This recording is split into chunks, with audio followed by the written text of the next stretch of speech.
Which will be 2 capital G here, giving you guys that 100% official confirmation that Ash Blossom and Joyous Spring is indeed going to be arriving in the TCG version of the structure deck Soulburner. What you guys are looking at is the promotional art for the Soulburner structure deck that's going to be released in a little under a month. Burn your soul, Takaru. And you guys can see that Ash Blossom is pretty much on full display. It's one of the cards Konami wants you to know immediately is inside so that you will pick this structure deck up. And when I talked about this card in my first video, when it was first revealed for the OCG, I was obviously super excited, and then a lot of people were trying to rain on my parade like, Cap G, you fool, you're gonna have fun with that effect failure because they're gonna swap it out on you, boy. They're gonna take it out for Droll and Lockbird or DD Crow or something stupid. There's no way it's going to be in the TCG version of this product because of Konami's past shady behavior. And although I have to say Konami does have a really bad track record of removing these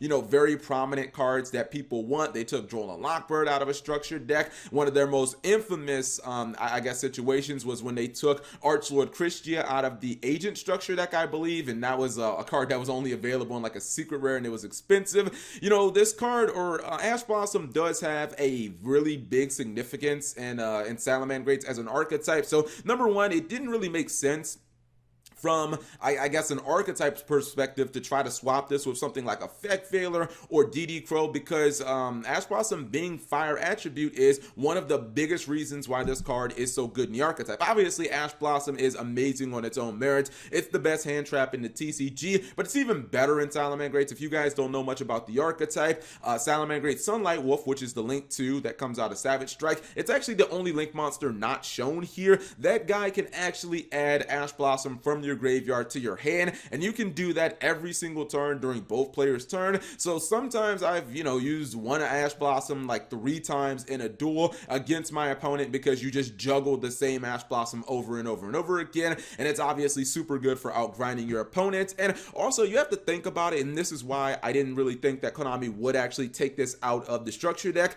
Takaru, Soulburner, he's one of the most popular characters in the entire Vrains anime. If you guys looked at the OCG Twitter over pretty much the entire month of January, they changed their banner to have Soulburner on it because, he was the current character whose product they were promoting in season 2 of Vrains. I believe he has the second most duels in the entire season. I mean, the guy is incredibly popular, and it didn't make sense for Konami to try to hinder this product in any way. It's the first structure deck of the year, not to mention they're reprinting Ash Blossom in dual power anyway, so it's not like Konami really gives a fuck about the price of Ash Blossom in the secondary market. Like, they don't give a fuck about the price of Ash. They're reprinting it twice in the first half of this year, and even if you weren't interested in Salamangreats, it made sense to give us Ash Blossom because the people who are not interested in this archetype, which I don't know why, everybody's like, the only reason to buy this is Ash Blossom. I'm like, you realize the best deck in the game is inside, right?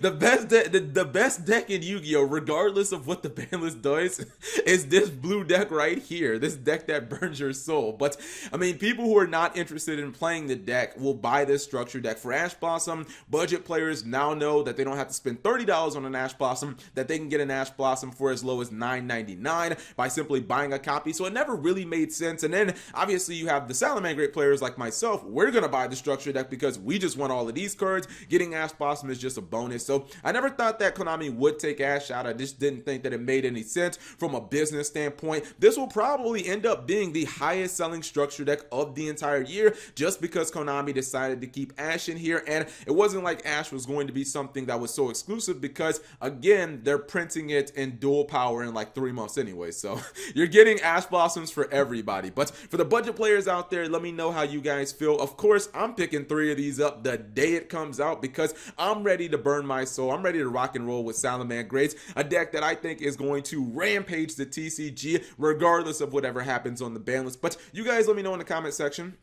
How are you feeling about this? Thank you guys for watching. As always, subscribe if you have not already, and turn on that notification bell for daily videos.